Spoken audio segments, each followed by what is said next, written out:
طرف بڑا امام، دوسرے طرف بھی بڑا امام، دو اماموں کے درمیان اختلاف ہے، امام افضل مؤذن افضل، امام شافعی کہتے ہیں مؤذن افضل، امام اعظم ابو حنیفہ رحمۃ اللہ علیہ کہتے ہیں امام افضل ہے۔ پوچھا گیا امام اعظم ابو حنیفہ رحمۃ اللہ علیہ سے کیا دلیل مؤذن کے مقابلے میں امام کو افضل ماننے کی، کیا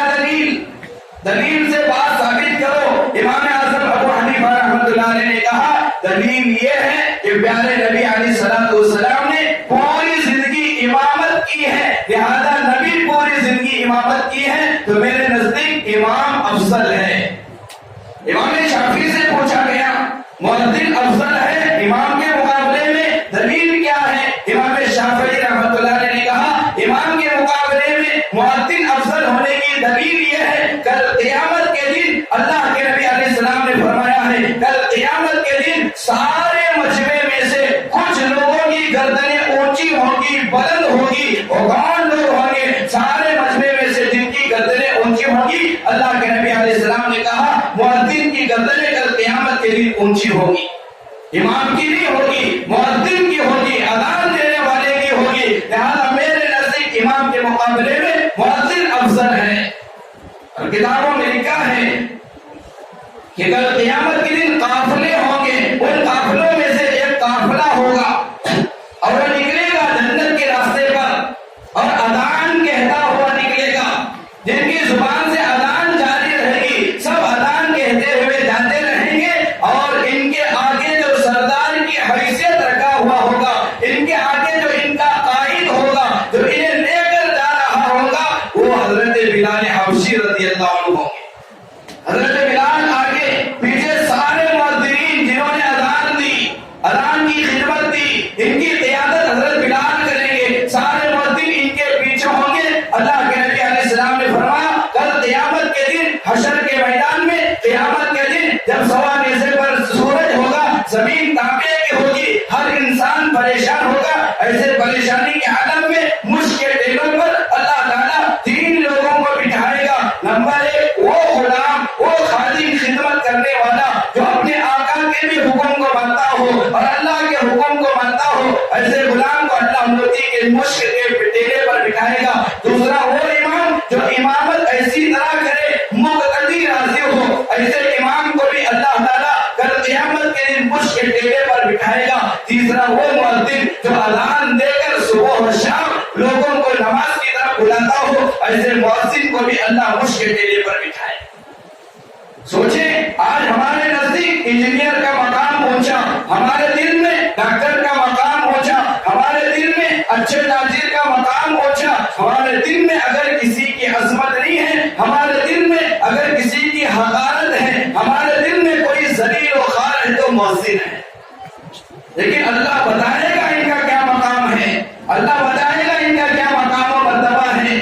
آج ہمارے مؤذنوں کی تنخواہ ایک معمولی کاروبار کرنے والے کی تنخواہ سے کم، تو آج ہم نے عظمت کو گھٹایا اذان کی، آج ہم نے مؤذن کی عظمت کو گھٹایا۔ ہمارے اس عمل کی وجہ سے، ہمارے اس چھوٹے سے ذہن میں جو ذلیل و رسوا کرنے والے کام بیٹھے ہوئے ہیں، ہمارے ان کاموں کی وجہ سے آج اذان پر پابندی لگانے کے لیے غیر چھڑوا ہوا ہے۔ یہاں باقر کوٹ میں آپ نے دیکھا ہوگا ویڈیو، ڈی سی آفس کے سامنے یہ تمنا کیا جا رہا ہے اور یہ کہا جا رہا ہے حکومت سے کہ اذان پر پابندی لگاؤ، مسجدوں کے مائک پر پابندی لگاؤ، اذان سے ہمیں تکلیف ہو رہی ہے۔ نعوذ باللہ۔ تو یہ تو دوسری چیز ہے، ہمیں کیا کرنا؟ پہلے ہمارے دل میں اذان کی عظمت آئے، پہلے ہمارے دل میں اذان کی محبت آئے، ہماری خواہش ہو کہ آج فجر کی اذان میں دوں گا، آج ظہر کی اذان میں دوں گا، آج عصر کی اذان میں دوں گا۔ حدیث میں آتا ہے پیارے آقا علیہ الصلوۃ والسلام نے فرمایا مؤذن جب اذان دیتا ہے اللہ اکبر اللہ اکبر کہتا ہے، جب جتنی دور تک مؤذن کی آواز پہنچتی ہے، کل قیامت کے دن اس کی آواز یہاں تک پہنچی تھی، اگر اس کی آواز درخت نے سنا ہو، پتھر نے سنا ہو، مکان نے سنا ہو، گاڑی نے سنا ہو، سواری نے سنا ہو، کل قیامت کے دن اللہ تعالیٰ وہ پتھر جو مؤذن کی آواز سنا تھا اللہ کے بارگاہ میں آ کر کہے گا اللہ اس کی اذان کو میں نے سنا سچی گواہی دیتا ہوں۔ جو چیزیں جو مخلوق مؤذن کی اذان کی آواز سنتے ہیں، سارے مخلوق اللہ کے بارگاہ میں گواہی دیں گے، اللہ اس نے اذان دی تھی، اللہ اس نے اللہ اکبر کہا تھا، اللہ اس نے حی علی الصلاۃ کہا تھا، اللہ اس نے حی علی الفلاح کہا تھا، اللہ اس نے الصلاۃ خیر من النوم کہا تھا، لہذا اللہ اس کی مغفرت کرنا، اسے جہنم میں نہ ڈالنا، اسے عذاب نہ دینا، اسے جنت میں ڈالنا، ساری مخلوق اس کے لیے گواہی دیں گے۔ درخت سنا ہے درخت گواہی دے گا، پتھر سنا ہے پتھر گواہی دے گا، جو مخلوق اذان کی آواز سنیں گے اس مؤذن کے حق میں کل قیامت کے دن گواہی دیں گے۔ یہ فضیلت نبی نے بیان کی، اور ایک حدیث میں آتا ہے اللہ کے نبی علیہ الصلوۃ والسلام نے ارشاد فرمایا کل قیامت کے دن نہیں بلکہ دنیا میں جب مؤذن اذان دیتا ہے، جتنی مخلوق اذان کی آواز سنتی ہے ساری مخلوق اس کے لیے مغفرت کی دعا کرتے ہیں، اور مؤذن کے اذان کا جواب دینے والا انسان تو انسان، اس مؤذن کے اذان کے جواب پہ فرشتے بھی جواب دیتے ہیں۔ تو کیا مقام و مرتبہ ہے مؤذن کا۔ اگر کسی نے مذاق اڑایا، اللہ کے نبی علیہ الصلوۃ والسلام کے زمانے میں انصار میں سے ایک آدمی تھا، کافر تھا، اذان کا مذاق اڑا دیا کرتا تھا۔ قرآن میں اللہ نے آیت نازل کی وَإِذَا نَادَيْتُمْ إِلَى الصَّلَاةِ اتَّخَذُوهَا هُزُوًا وَلَعِبًا، اور جب تم نماز کے لیے بلاتے ہو، اذان دیتے ہو، تو یہ مذاق اڑاتے ہیں، ٹھٹا کرتے ہیں مذاق کا۔ تو یہ نصارہ میں سے، انصار میں سے مدینے کے ایک آدمی تھا، کافر تھا، جب بھی اس نے اذان کی آواز سنتا تھا، مؤذن اذان کہتے ہوئے اشہد ان محمد رسول اللہ کہتا تھا، تو فوراً اس کافر کے زبان سے نکلتا تھا حرے کا بالقاضی،